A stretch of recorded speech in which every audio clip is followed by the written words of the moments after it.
السلام کے لیے اس نے بڑے بڑے تکالیفیں دینی اور اسی طرح مصیبتیں توڑنی شروع کی، اناج اور اسی طرح دوسرے بہت سارے حضرت ابراہیم علیہ السلام کے ساتھ اس نے واقعات، حضرت ابراہیم علیہ السلام کے اس کے ساتھ واقعات پیش آئے۔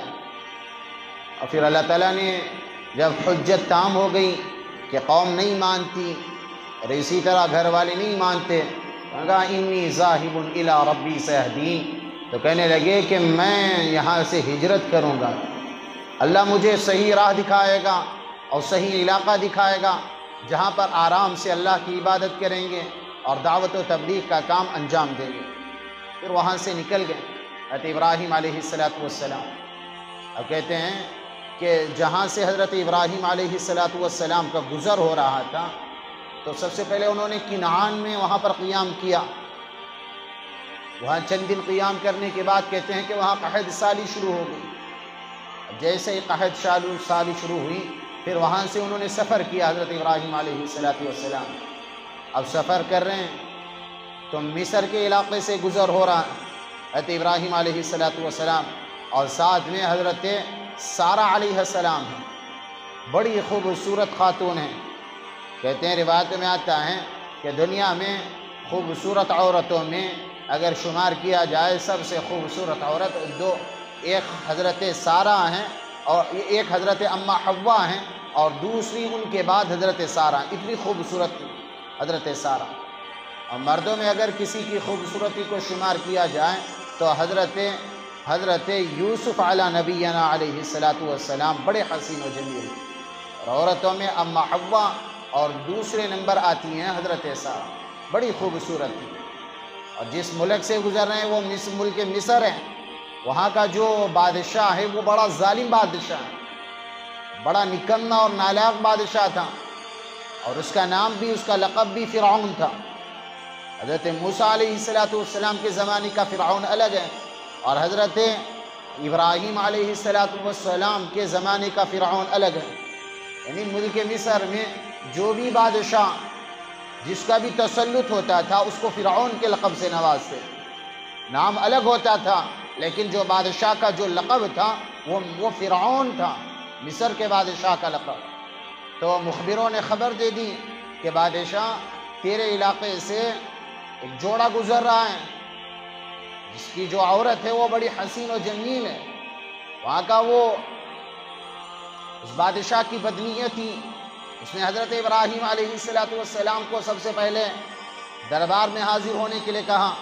حضرت ابراہیم علیہ السلام پہنچ گئے تو حضرت ابراہیم علیہ السلام سے پوچھا کہ یہ عورت تیری کیا لگتی ہے، تو کیا لگتا ہے اس عورت کا؟ تو حضرت ابراہیم علیہ السلام نے کہا کہ یہ میری بہن ہے، اگر بہن ہوتی تو چھوڑ دیتا، بہن بھائی اگر جوڑا گزر رہا ہے تو چھوڑ دیتا، خاوند اور بیوی کا گزر ہو رہا ہے تو باقاعدہ شوہر کو قتل کر دیتا اور جو بیوی ہوتی تھی وہ اپنی باندی بنا لیتا۔ یہ معمول تھا اس بادشاہ کا۔ تو اللہ تعالیٰ نے حضرت ابراہیم علیہ السلام کو خبر دے دی کہ یہ ایسا بادشاہ ہے، یہ ایسا ظالم بادشاہ ہے، یہ اس کا معاملہ ہے۔ حضرت ابراہیم علیہ السلام نے کہا کہ یہ میری بہن ہے۔ اس وقت روئے زمین پر حضرت ابراہیم اور اسی طرح حضرت سارہ کے علاوہ کوئی ایمان والے نہیں تھے۔ حضرت ابراہیم علیہ السلام نے یہ کہا کہ یہ میری ایمان والی بہن ہے۔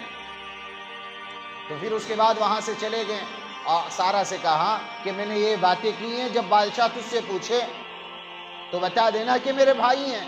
اور قسم کھا کر حضرت ابراہیم علیہ السلام نے کہا اس روئے زمین پر اس وقت میرے اور تیرے علاوہ کوئی ایمان والا نہیں ہے۔ ایمان والا ایمان والے کا بھائی ہوتا ہے، ایمان والی ایمان والے کی بہن ہوتی ہے۔ تو اسی طرح حضرت ابراہیم علیہ السلام نے ان کو کہا تو پھر بادشاہ نے حضرت سارہ کو طلب کیا۔ جیسے ہی طلب کیا پھر پوچھتا کہ کون ہو؟ اور کہا کہ میں ابراہیم کی بہن ہوں۔ تو اس کا جو معمول تھا اس نے چھوڑنے کا ارادہ بھی کیا لیکن شیطان خبیث نے اس کو فتنے میں ڈالا۔ اور کہتے ہیں روایتوں میں لکھا ہوا کتابوں کی زبانی ہم تک بات پہنچی ہے کہ اس نے باقاعدہ حضرت سارہ علیہ السلام کے ساتھ برائی کا ارادہ کیا. جیسے ہی برائی کے لیے اس نے ہاتھ بڑھانا چاہا تو کہتی ہیں حضرت سارہ نے فوراً اللہ سے دعا مانگی. اللہ سے دعا مانگی کہ اللہ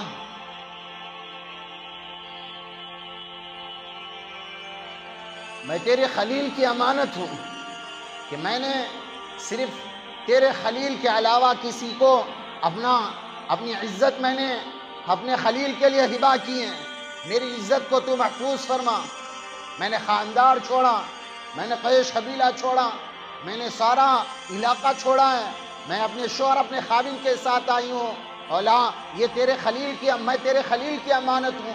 تو اپنے خلیل کا, تو نے میرے شوہر کو اپنا خلیل بنایا ہے, دوست بنایا ہے, تو میں تیرے دوست کی امانت ہوں, تو میری حفاظت فرما. جیسے ہی حضرت سارہ نے یہ دعا مانگی, کہتے ہیں اللہ جل شانہ نے اس کے اوپر اپنی قدرت آزمائی کہ وہ جو خبیث تھا, جو بادشاہ تھا, اس کا ہاتھ شل ہو گیا, سارے بدن میں درد پیدا ہو گیا, وہ تڑپنے لگا, یہاں تک کہتے ہیں کہ مرنے کے قریب ہو گیا. تو فوراً حضرت سارہ سے ادعا کرنے لگا, التجا کرنے لگا کہ وہ اللہ والی میں تجھے کچھ نہیں کہوں گا, فوراً دعا کر دیں میرے حق میں, میرے لیے دعا کر دیں کہ اللہ جل شانہ مجھے ٹھیک فرما دے, مجھے ٹھیک کر دے. مجھے جو تکلیف ہو رہی ہے, ایسی تکلیف ہو رہی ہے کہ میں مرنے کے قریب ہو چکا ہوں, دعا کر دیں. تو کہتے ہیں حضرت سارہ کو پھر رحم آ گیا. نبی کا گھرانہ وسعتوں والا گھرانہ ہوتا ہے, رحم دل گھرانہ ہوتا ہے. اللہ پاک نے حضرت سارہ کے دل میں باقاعدہ بات ڈالی کہ دعا کر دیتے ہیں. انہوں نے فوراً ہاتھ اٹھائے کہ مولا کریم یہ کہتا ہے کہ یہ باقاعدہ میرے ساتھ زیادتی نہیں کرے گا اور غلط حرکت نہیں کرے گا. اللہ تو بڑا بخشنے والا ہے, میں نے بھی بخش دیا, میں نے بھی معاف کر دیا. اللہ تو اس کے اوپر رحم کا, کرم کا معاملہ فرما دے, اس کے بدن کو ٹھیک کر دے. جیسے ہی حضرت سارہ کے الفاظ ہوئے, یہ حضرت سارہ کے الفاظ نکلے, تو اللہ جل شانہ نے رحم کا, کرم کا معاملہ فرمایا اور فوراً وہ ٹھیک ہو گیا. اب جیسے ہی ٹھیک, بالکل چاق چوبند, اب بدن میں درد نہیں ہے, ہاتھ بھی ٹھیک ہو گیا ہے اور بدن کے اندر تھوڑا برابر بھی درد نہیں ہے. اور پھر اس نے دل میں برائی کا ارادہ کیا. اب اتنی خوبصورت عورت ہے, ہاتھ سے کیسے جانے دیں, ہاتھ سے کیسے جانے دیں. اور پھر اس نے حضرت سارہ کی طرف پھر ہاتھ بڑھایا. کہتے ہیں کہ یہ پھر نماز میں مشغول تھی ہی, فوراً ہاتھ اٹھائے, مولا کریم یہ مانتا نہیں ہے, اللہ اس کو پہلے کی طرح کر دیں.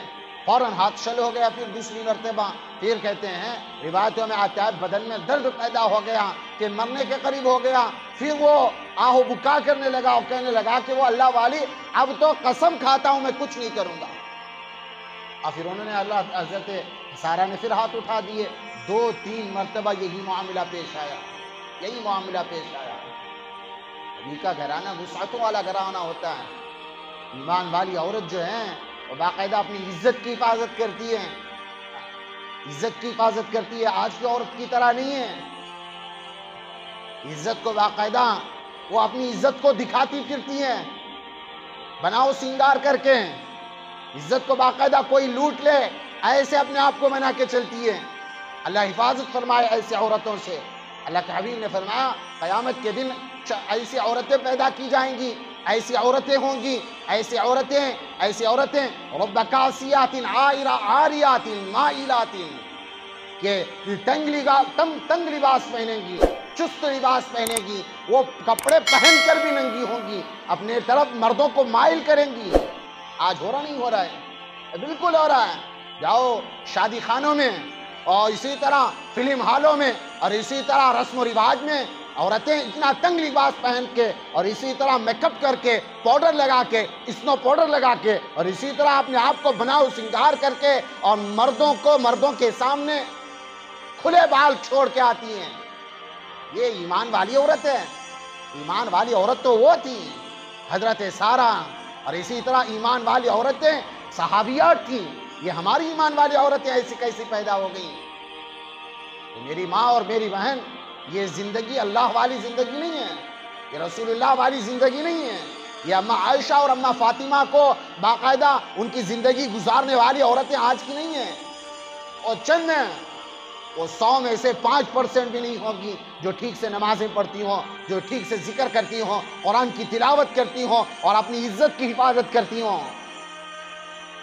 سجنا تھا خاوند کے لیے, اجی سجنا تھا خاوند کے لیے، سجنا تھا شوہر کے لیے، سجنا تھا اپنے شوہر کے لیے، اب سج رہی ہیں سیاں کے لیے، سج رہی ہیں دوسری عورتوں کے لیے، اور باقاعدہ گھر کے اندر رہتی ہیں تو غلیظ اور اسی طرح اپنے اندر بدبو لیے ہوئے رہتی ہیں، ادھر سے رال ٹپک رہا ہے، ادھر سے بدبو نکل رہی ہے، ادھر سے بدبو نکل رہی ہے، اپنی جسم کی حفاظت اپنے جسم کو میلا کچیلا رکھتی ہیں، تو خاوند دوسری طرف منہ نہیں مارے گا تو اور کیا کرے گا؟ بھائی باتیں ہی ہیں، عزت والی جو عورت ہوتی ہے وہ سج سور کے اپنے شوہر کے لیے عزت، اپنی شوہر کی عزت کے لیے اپنی عزت اپنے شوہر کی عزت سمجھتی ہیں۔ جو نالائق عورتیں ہوں گی جن کو عزت کا پتہ نہیں ہے اور باقاعدہ دوسروں کے لیے سنورتی ہیں۔ ہمارے عام گھرانے میں ہر گھرانے کا ماحول یہ وہ مرد کے لیے سجتی سنورتی نہیں ہے، جب بھی باہر نکلنا ہو اسنو بھی آ جائے گا، پاؤڈر بھی آئے گا، آئی لائنر بھی آ جائے گا، اور پتہ نہیں کیا کیا نام ہے میک اپ کے، سارے آ جائیں گے بن سور کر باقاعدہ دوسروں، تاکہ دوسرے پسند کریں، دوسرے اس کے حسن کی داد دیں۔ یہی تو ہے ماحول۔ کسی رسم میں جائیں، رواج میں جائیں، آؤ باقاعدہ زلفوں کو پہلا کے اور گجرا لگا کے اور پتہ نہیں کیا کیا لگا کے، تاکہ لوگ دیکھ کے اس کے حسن کی تعریف کریں۔ یہ حسن کی تعریف کرنے کے لیے یہ کل قیامت کے دن الٹے منہ لٹکا دی جائیں گی، بالوں کو پکڑ کے اللہ پاک لٹکا دیں گے، فرشتہ لٹکا دے گا۔ انہوں نے باقاعدہ عزت کی حفاظت کی دعا مانگی تھی۔ حضرت سارہ نے، مولا کریم میں تیرے خلیل کی امانت ہوں، مولا کریم میری حفاظت فرما، مولا کریم تو میری عزت کی حفاظت فرما۔ عزت والی کو عزت کا پتہ ہوتا ہے، جو بے عزت ہو اس کو عزت کا کیا پتہ ہے؟ جو خاوند کے لیے بنتی اور سورتی نہ ہو اور دوسرے آدمیوں کے لیے دکھانے کے لیے بنتی سورتی ہو، یہ ایمان والی عورت ہے، کذبین ہے۔ سارے شادی حال یہی بنے پڑے ہیں، اور کھایا جاتا ہے باقاعدہ بیٹھ کے، مردوں کی ایک لائن سامنے، عورتوں کی ایک لائن سامنے ہے۔ شادی محل میں جانے کے لیے دل نہیں مانتا، بعضوں کے باقاعدہ زیادہ سے زیادہ ادعا ہو جاتا ہے کہ مول صاحب آنا پڑتا ہے، آپ کو آنا ہے، دل چھوٹا کر لیتے ہیں، مجبوراً جانا پڑتا ہے۔ ایک دو مرتبہ میں شادی حال سے واپس آ چکا ہوں کہ مرد و زن کا اختلاط ہے، ایمان کہاں گیا؟ یہ اللہ والے، اللہ کو تو منہ دکھانا ہے، 4 دن کی جاننی ہے، پتہ نہیں کل قبر کی گندے گھڑے میں اٹھا کے پھینک دیا جائے گا۔ عزت کی حفاظت کرو، اپنی عورتوں کو باقاعدہ باپردہ رکھو، عورتوں کو چاہیے کہ وہ اپنے آپ کی عزت کی حفاظت کریں۔ یہ آنکھیں، یہ بال، یہ کھلے گال، یہ ہونٹ، یہ ساری چیزیں شوہر کے لیے ہیں، یہ غیر مرد کے لیے نہیں ہیں۔ جو عورت، حضرت حسن بصری رحمت اللہ علیہ اپنی توبہ کا عجیب واقعہ سناتے ہیں کہ میں نے ایک عورت کو دیکھا بازار میں، بڑی پیاری لگی، بڑی خوبصورت لگی، میں پیچھے ہو لیا، بڑی پیچھے ہو لیا۔ وہ عورت بھی نوٹ کر رہی تھی کہ میں اس کے پیچھے جا رہا ہوں۔ اچانک پوچھ لیا اس عورت نے کہ بھائی کہ وہ اللہ والے، کیا تیرا کیا علاج ہے؟ کیوں پیچھے آ رہا ہے؟ تیرا کیا ارادہ ہے؟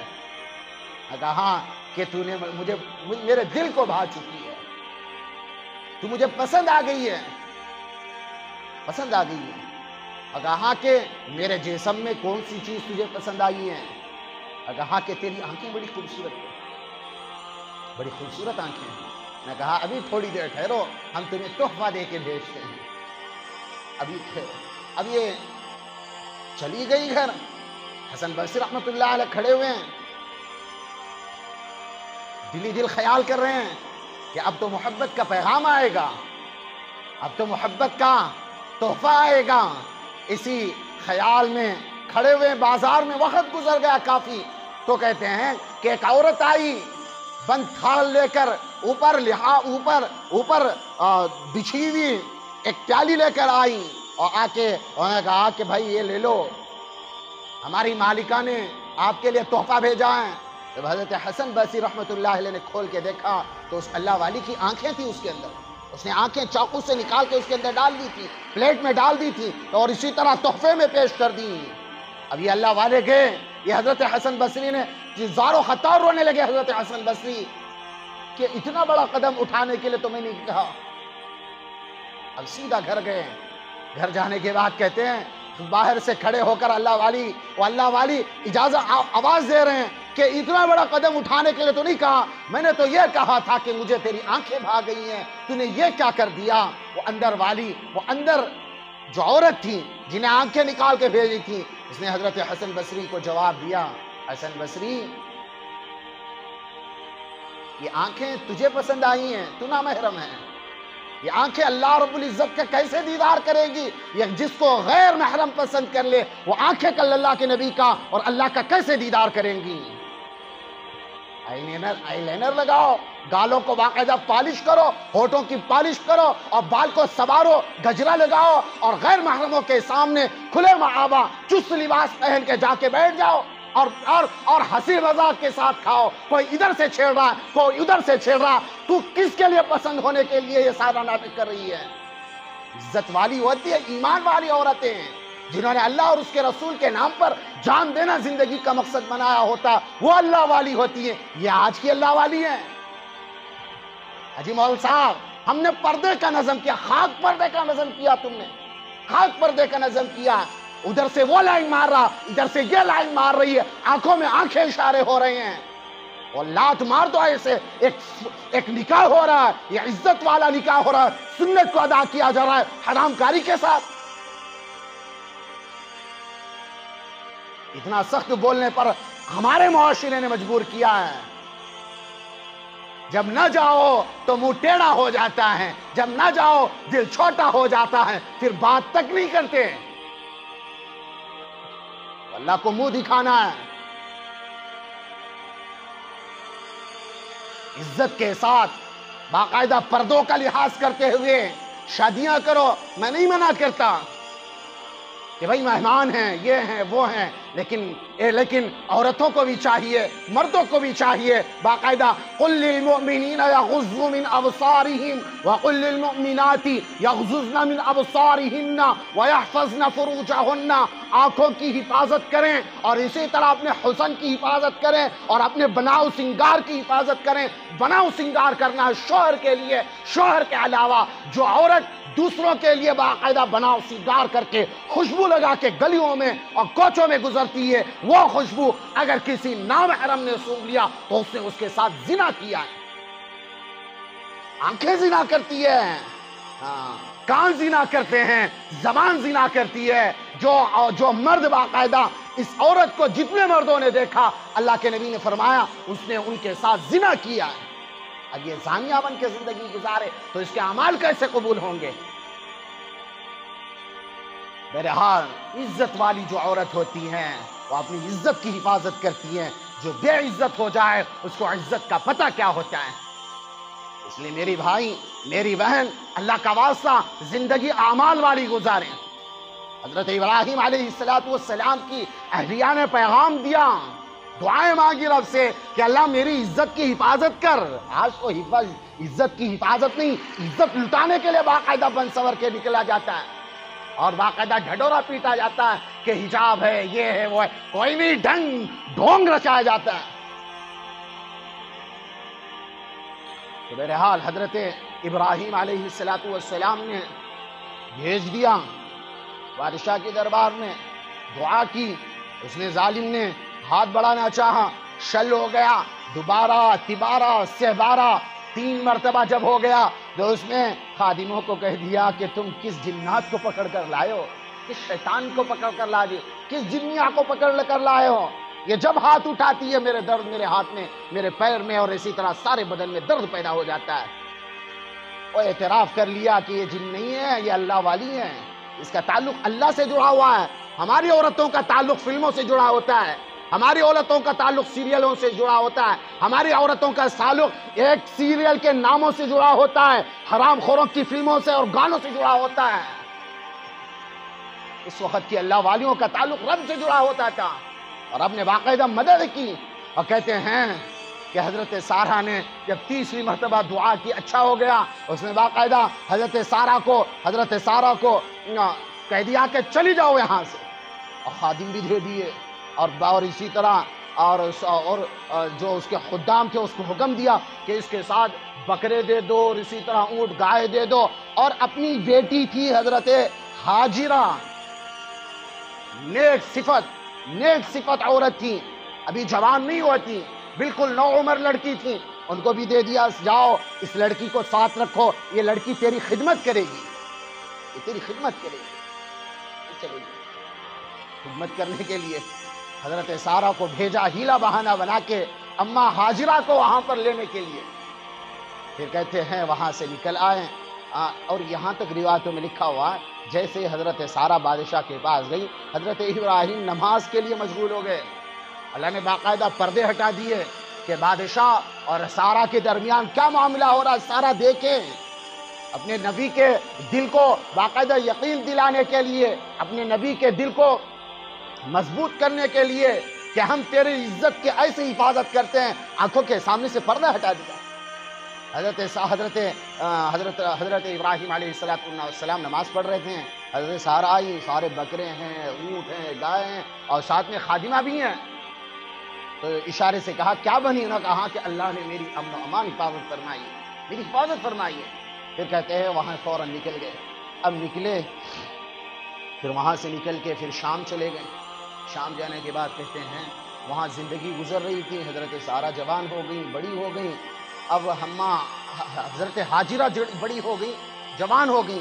اب حضرت سارہ کہتی ہیں کہ بڑے دنوں سے ہمارے یہاں کوئی ایک اولاد نہیں ہے، اولاد مانگ مانگ کے تھک چکے ہیں میرے شوہر، میں تو بانجھ ہوں اور سن ایاس کو پہنچ چکی ہوں کہ جہاں بچے نہیں ہوتے، حیض ختم ہو جاتا ہے، بچے نہیں ہوتے، ایسی عمر کو پہنچ چکی ہوں۔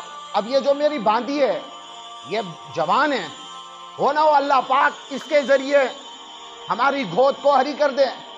دل میں خیال آیا، اللہ کی طرف سے خیال تھا، اور حضرت ابراہیم بھی باقاعدہ دعائیں مانگ رہے ہیں۔ 60 سال دعا مانگتے ہو گئے، بڈھے ہو گئے، 60 سال دعا مانگتے مانگتے مانگتے 86 کہتے ہیں 84 85 سال کی عمر ہو گئی، مانگتے مانگتے کہ مولا کریم اولاد دے دے، اولاد دے دے۔ حضرت سارہ کہتی ہیں میں بڈھی ہو چکی ہوں، اب اولاد کہاں سے ہو؟ تو انہوں نے حضرت ابراہیم سے کہا یہ میری نوکرانی ہے، یہ میری خادمہ ہے، یہ میری باندی ہے، لونڈی ہے، اس کو باقاعدہ آپ اپنے نکاح میں لینے، میں اس کو آزاد کرتی ہوں، نکاح میں لینے، شاید اللہ پاک اس کے ذریعے آپ کو اولاد عطا فرمائے۔ تو کہتے ہیں حضرت ابراہیم علیہ السلام نے باقاعدہ حضرت ہاجرہ سے نکاح کرنے کے بعد اللہ کا کرنا ایسا ہوا، اللہ پاک نے حمل ٹھکا دیا، اللہ پاک نے حمل ہو گیا۔ اب کہتے ہیں جیسے حمل ہوا اب سوکن پن ہوتا ہے کہ مجھ سے اولاد نہیں ہے، ابھی یہ چھوکری اس کو باقاعدہ حمل ہو گیا، اس کو اولاد ہو رہی ہے، تو یہ کہتے ہیں جلن شروع ہو گئی حضرت سارہ، یہ تو ہونا ہے، اللہ کی طرف سے تھا یہ ساری باتیں۔ تو پھر اس کے بعد روایتوں میں یہاں تک لکھا ہوا ہے کہ کچھ باتیں ہو گئی حضرت سارہ اور حضرت ہاجرہ کے درمیان، تو انہوں نے حضرت سارہ نے قسم کھا لی کہ میں تین بدن میں 3 جگہ کاٹوں گی، اس کو کٹ لگاؤں، 3 ٹکڑے کروں۔ تو حضرت سارہ کی قسم تھی، حضرت ابراہیم کو پتہ چلا کہ بھئی یہ قسم بڑی مشکل قسم ہے کہ 3 ٹکڑے کروں گی، 3 جگہ سے کاٹوں گی۔ تو حضرت ابراہیم کہنے لگے کہ 3 جگہ سے کاٹنا ہے تو ایک کام کر لو، تمہاری قسم بھی پوری ہو جائے گی۔ قسم یہ ہے کہ جو کان کی بالیاں ہیں جو ہماری عورتیں پہنتی ہیں، یہ 2 جگہ کان چھیدو اور 1 ناک چھیدو، قسم پوری ہو جائے گی۔ تو حضرت ہاجرہ کو سب سے پہلے عورتوں میں یہ 2 کان چھیدے گئے اور ناک چھیدے گئے، حضرت سارہ کی قسم پوری ہو گئی۔ تو یہ چھیدنا کس کے لیے؟ یہ قسم پوری کرنے کے لیے تھا، ایک شیوا، یہ ساری چیزیں، یہ زنانہ پن عورت کے لیے تھا، آج کے نوجوان کے لیے نہیں تھا۔ یہ عورتوں کا خاصہ ہے کہ وہ کانوں میں بالیاں ڈالیں اور کانوں کو چھیدے، ناک کو چھیدے۔ آج کے مردوں نے، آج کے نوجوانوں نے اس کو فیشن میں نہ رکھا ہے، کان میں بالیاں ہوگی فیشن، گنڈل لاؤ، اس کو پہنو، یہ تو حضرت حاجرہ کو باقاعدہ وہ قسم پوری کرنے کے لیے ان کو چھیدا گیا تھا، تو اسی زمانے میں فیشن چلا آیا اور آج کی عورتوں کو زیور پہننے کے لیے ایک راستہ مل گیا، تو مردوں نے بھی پہن لیا کہ یہ عورت کے لیے چھیدا گیا تھا، مرد نہیں، یہ ہجڑے ہیں جو پہن کے جاتے ہیں۔ باقاعدہ کانوں میں کیا لگی ہوئی ہیں؟ گنڈن لگی ہوئی ہیں، کانوں میں باقاعدہ لگی ہوئی ہیں، تار لگی ہوئی ہیں۔ یہ عورتوں کے لیے ہیں، یہ مردوں کے لیے نہیں ہے، مردوں کے لیے نہیں ہے، صرف مردوں کے لیے ایک انگوٹی پہن سکتے ہیں، وہ بھی آدھے تولے کے اندر کی۔ سمجھ رہے ہیں میری بات؟ یعنی کہ مرد اگر پہنے 3 4 انگوٹیاں پہنے، یہ غلط ہے، یہ غلط ہے۔ سنت کیا ہے؟ سنت یہ ہے کہ آدھا تولے کے اندر پہنو، یہ نہیں کہ لاکٹیں پہنے، یہ نہیں کہ ہاتھ میں چین ہو، گلے میں لاکٹ ہو، یہ زنانہ پن عورت کے لیے، یہ مرد کے لیے نہیں۔ زنانہ پر مرد بنو، عورت کیوں بنتے ہو؟ جب اللہ نے مرد بنایا، مرد بن کے دکھاؤ نا۔ آدھا تولا ڈالو، سنت سمجھ کے ثواب ملے گا۔ نماز کے لیے کھڑے ہوگے، سنت سمجھ کے کھڑے ہوگے، باقاعدہ سنت سمجھ کے ڈالا ہوگا تو ثواب ملتا رہے گا۔ نماز میں بھی خلاف سنت انگوٹی پہنی، خلاف سنت لاکٹ ڈالی تو میرے بھائی نماز کا ثواب الگ، لیکن خلاف سنت کا گناہ الگ ملے گا۔ سمجھ میں آ رہی میری باتیں؟ یہ شریعت بتا رہا ہوں میں۔ یہ کانوں میں بالیاں پہننا عورتوں کا شیوا ہے، مرد کا نہیں۔ اور اسی طرح لاکٹ پہننا، اور اسی طرح چین میں گلے میں مالا ڈالنا، چین ڈالنا، یہ عورتوں کے لیے، مرد کے لیے نہیں ہے۔ ہاتھوں میں لاکٹ، کڑا، یہ ساری چیز عورت کے لیے، زنانہ پن عورت کے لیے، مرد کے لیے زنانہ پن نہیں ہے۔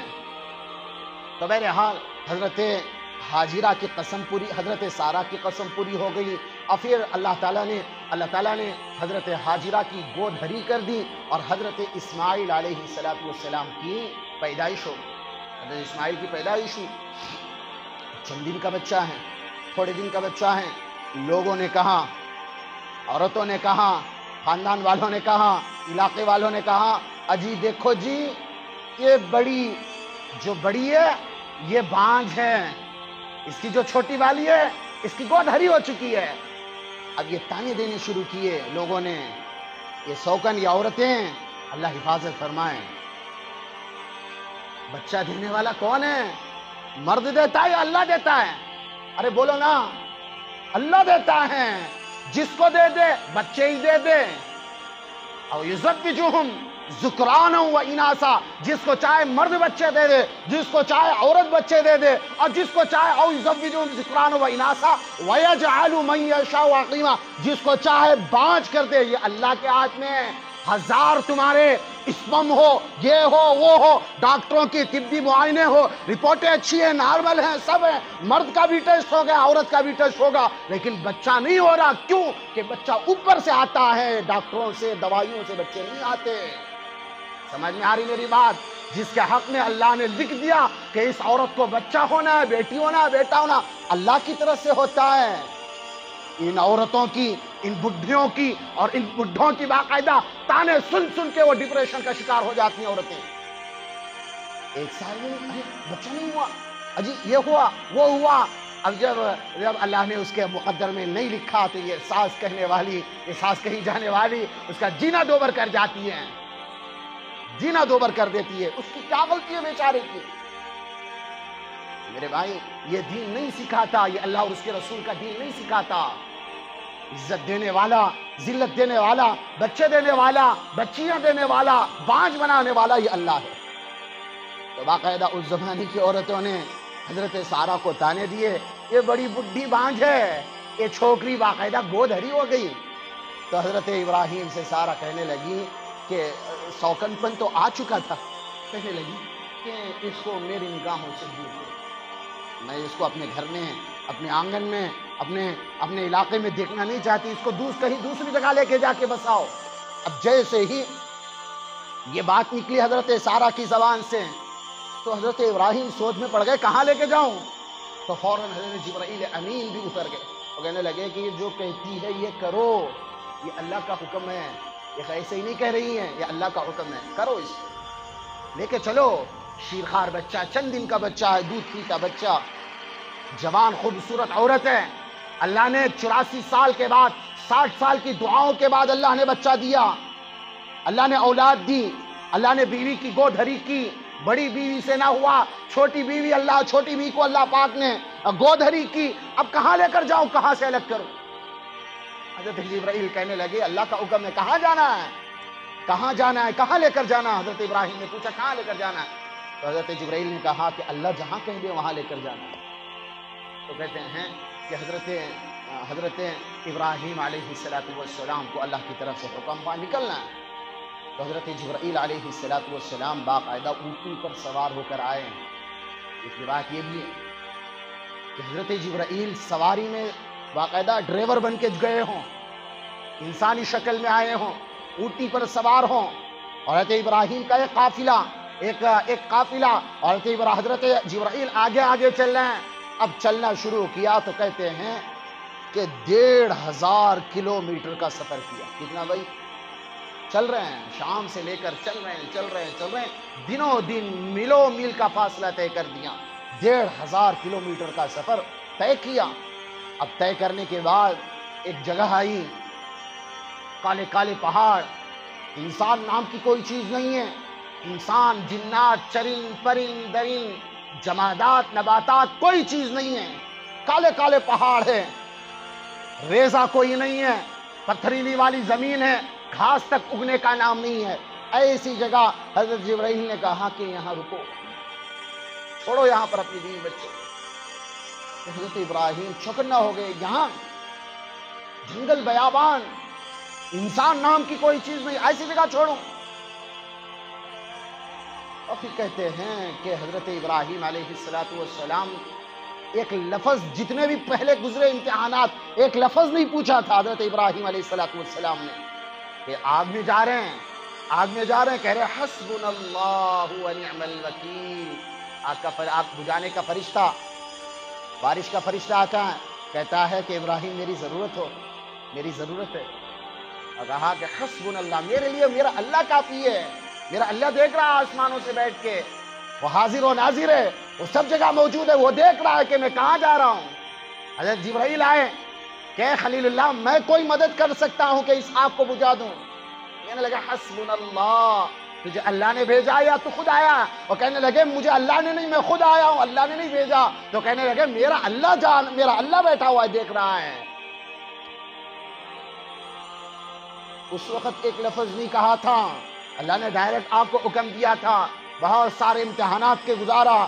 اب جب 60 سال کے بعد بچہ ملا ہو، بڑھاپے کی عمر میں بچہ ملا ہو، اور جنگل بیابان، شام جس علاقے سے رہتے ہیں 1500 کلومیٹر کا سفر کر کے آئے ہوں، اس وقت تو پوچھ ہی لیا کہ یہاں کیسے چھوڑ دوں، یہاں کیسے چھوڑ دوں؟ بہرحال اللہ کا حکم تھا کہ چھوڑنا ہے،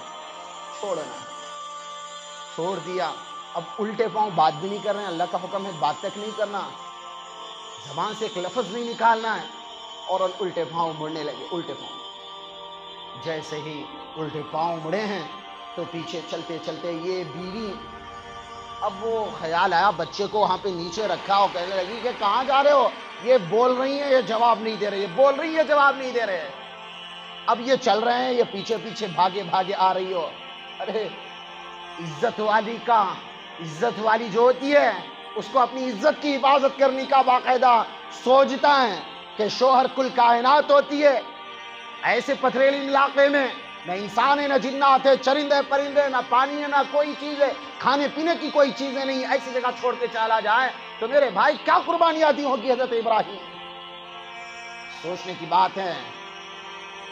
اور کہتے ہیں 1 میل چلا گیا، 2 میل چلا گیا، 3 میل چلا گیا، 3 میل مکمل حضرت ابراہیم علیہ السلام کے پیچھے آئی، اور پہلے شوہر سمجھ رہی تھی، بیٹا سمجھ رہی تھی، 3 میل تک آئی، اور پھر ان کو اچانک خیال آیا 3 میل کے بعد، دوڑی آ رہی، وہ جواب نہیں دے رہے، یہ کہاں جا رہے ہو، کہاں میرے سے کوئی غلطی ہوئی، کیا ہوا بتاؤ تو صحیح، کوئی جواب نہیں آتا۔ تو حضرت ابراہیم علیہ السلام کی کچھ جواب نہیں دے رہے، ان کو خیال آیا کہ یہ تو اللہ کے نبی ہیں، یہ اللہ کے رسول ہیں، یہ خلیل اللہ کو ان کا لقب ملا، خلیل اللہ، یہ اپنی طرف سے کچھ نہیں کرتے، یہ اللہ کی طرف سے ہوتا ہے ساری چیز، اللہ کی طرف سے وحی آئی ہوگی، اللہ کی طرف سے پیغام آیا ہوگا کہ بیوی بچے کو چھوڑنا ہے جنگل بیابان میں، تو حضرت ابراہیم سے کہنے لگی آپ کو اللہ کی طرف سے حکم ملا ہے؟ تو حضرت ابراہیم نے زبان سے لفظ نہیں نکالے، صرف اپنی جو سر تھا اس کو ہلایا کہ ہاں، سر کو ہلایا تو خاموش چپ، سیدھا دوڑی ہوئی چلیاں واپس آ کے بچے کے پاس بیٹھ گئی کہ میرا اللہ مجھے ضائع نہیں کرے گا، میرا اللہ مجھے ضائع نہیں کرے گا۔ آج کی عورتیں مرد کا دماغ چاٹ جائیں، مرد کا دماغ چاٹ جائیں، ارے جنگل بیابان چھوڑو، آدمی 4 دن کہیں چلا جائے تو فون کر کر کے تھکا دیں گی آدمی کو، آدمی کا سارا باقاعدہ اس کا جو بھیجا ہوگا وہ صاف کر دیں گی۔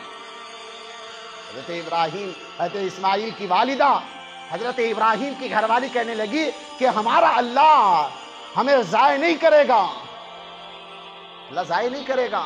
پھر کہتے ہیں حضرت ابراہیم علیہ السلام جیسے ہی جو مکہ کے کالے کالے پہاڑ ہیں اسے نیچے اترے، اب تک لب کشائی نہیں کی تھی، اللہ کا حکم نہیں تھا، جیسے ہی نیچے اترے کہتے ہیں سواری ابھی نیچے پہنچی تھی فوراً کود گئے، اونٹنی سے نیچے کود گئے اور فوراً اللہ کے دربار میں ہاتھ اٹھایا، ربنا انی اسکنت من ذریتی، اللہ آپ نے آگ میں ڈالا، میں نے کچھ نہیں کہا، گھر سے نکالا، در سے نکالا، شہر چھوڑا، ماں باپ چھوڑے اور اسی طرح خاندان چھوڑا اور خیش قبیلہ چھوڑا، بڑے بڑے مصیبتوں میں آپ نے گرفتار کیا، بڑے بڑے امتحانات میں آپ نے مجھے ڈالا، اللہ میں نے کچھ نہیں کہا، اب کہہ رہا ہوں اللہ ربنا انی اسکنت من ذریتی بواد غیر ذی زرع عند بیتک المحرم، مولا کریم میں نے اپنے شیر خوار بچے کو اور اپنی بیوی کو اس جنگل بیابان میں جہاں انسان نہیں ہے، جہاں جنات نہیں ہے، جہاں چرند پرندے نہیں ہے، مولا کریم میں نے لا کر چھوڑا تیرے امر کی وجہ سے کہ تیرا حکم ہے، ربنا انی اسکنت من ذریتی بواد غیر ذی زرع عند بیتک المحرم ربنا لیقیموا الصلاة فاجعل افئدة من الناس، دعا کر رہے مولا کریم کہ لوگوں کے دل ان کی طرف پھیر دے، تو ان کی مدد فرما، تو ان کی نصرت فرما، تو ان کو اچھے کھانے کھلا، تو ان کو نعمتیں عطا فرما۔ حضرت ابراہیم کی دعائیں ہیں باقاعدہ کہ جاؤ مکہ کے اندر دنیا کے کونے کونے سے چن چن کے چیزیں آتی ہیں، یہ حضرت ابراہیم کی دعا کی برکت ہے، اگتا کوئی نہیں ہے وہاں، کوئی چیز اگتی نہیں ہے، کوئی چیز کی پیداوار وہاں پر نہیں ہوتی، لیکن آتا ساری دنیا سے وہاں پر ہیں، یہ حضرت ابراہیم باپ ابراہیم کی دعائیں ہیں۔ انہوں نے باقاعدہ کہا تھا افئدۃ من الناس تہوی الیہ وارزقہم من الثمرات، ان کو بہترین کھانے کی۔ میرے بھائی ہم یہ نہیں کہہ رہے کہ جس طرح حضرت ابراہیم نے چھوڑ دیا تھا اپنی بچی کو، اپنے بچے کو اور اپنی بیوی کو، یہ اپنے ایسی قربانیاں دو، ہم یہ کہہ رہے ہیں، ہم یہ کہہ رہے ہیں کہ بھئی اعمال اچھے کر لو، گناہ چھوڑ دو، حرام کہانی چھوڑ دو، سود کا کھانا، بڈی کا کھانا، تو اسی طرح بوسی کا کھانا، حرام کا کھانا، رشوت کا کھانا، اور اسی طرح زنا، شراب، کباب، جتنی برائیاں ہیں چھوڑ کے اللہ والے ہو جاؤ، کامیاب ہو جاؤ گے، ہم یہ کہہ رہے ہیں۔ آپ پھر بھی چھوڑنے کے لیے تیار نہیں، کیونکہ مزہ لگ چکا ہے نا، کھا کھا کے حرام کا کھا کھا کے مزہ لگ چکا ہے، تو کہاں سے چھوڑیں؟ میرے بھائی حضرت ابراہیم علیہ السلام کی جو سیرت ہے اس سے یہی پیغام جاتا ہے کہ اعمال پہ آ جائیں۔ نبی نے جس طرح قربانیاں دی ہیں ہمیں بھی قربانیوں کے لیے اس کے اندر ایک پیغام دیا جا رہا ہے کہ عزت ذلت کا مالک اللہ، اس کے سامنے جھکنا، اس کے حکموں کو بجا لانا، اس کے تعریفات کرنا، اس کے اعمال اس کو خوش کرنے کے لیے باقاعدہ اعمال کرنا کہ اللہ راضی ہو جائے، یہی زندگی کا مقصد ہے، کوئی دوسرا مقصد نہیں ہے۔ حضرت ابراہیم کا مقصد یہی تھا کہ اللہ راضی ہو جائے، بیوی بچے کو چھوڑ دیا جنگل بیابان میں۔ انشاءاللہ پھر آگے کی جو کارگزاری ہے وہ اگلے جمعہ انشاءاللہ بات کی جائے گی۔ اللہ تعالیٰ کہا سنا قبول فرمائیں، اپنی بارگاہ میں شرط قبولیت سے نوازیں، اخلاص والا عمل عطا فرمائیں، استقامت والا عمل عطا فرمائیں، عافیت والی زندگی عطا فرمائیں۔ وما علینا الا البلاغ۔